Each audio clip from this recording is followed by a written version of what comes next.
Okay guys, this is for discussion 10. What communication problems do you see in this situation? A lot. So the first one is that the paramedic, once he realizes who it is that they're going to check on as a patient, he automatically is assuming, this is the same as normal because we've run on her before. And then he's complaining, like it says rather loudly, about having to come to the call just before shift change, about a patient who has nothing wrong with her, right there in front of a friend. So you never know who's listening or who's around. So don't do that. Don't complain about a patient out in the open. And I mean, I know we have all complained about a patient, but you don't do it out like that. Try not to do it at all. So they enter the house. He immediately says, "What is it this time, Hilda?" instead of using her last name. And to me, when I read that, I can think of, "What is it this time, Hilda?" And he asked her if it's the usual. So he's not asking what her chief complaint is. He's automatically assuming what it is, and it's rather pointed when he asks.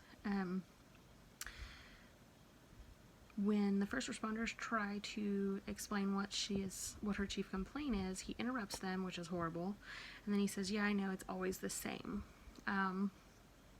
Yeah, horrible. He cut him off, he didn't listen to him, and then he's automatically assuming it's the same as always.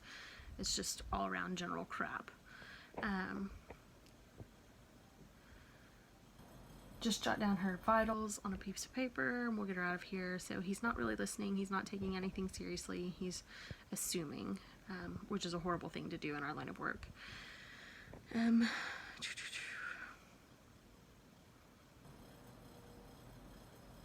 So it doesn't say that he gives a verbal handoff. It says that he writes a quick pre-hospital care report and leaves a copy with the ER clerk and leaves. So I don't know if I don't know if that's intentional. Sorry, kid toys going off. Or not, but to me that stood out as he didn't do a verbal handoff. What patient assessment and care problems do you see with the situation, and what might be the consequences? So number one, he never got her vitals. It never tells us what her vitals are, so I'm going to assume he never even read them. He didn't hear them from the first responder. Did he take a second set? Did he fully assess her when she was complaining of chest pain, and I'm guessing shortness of breath because it says short.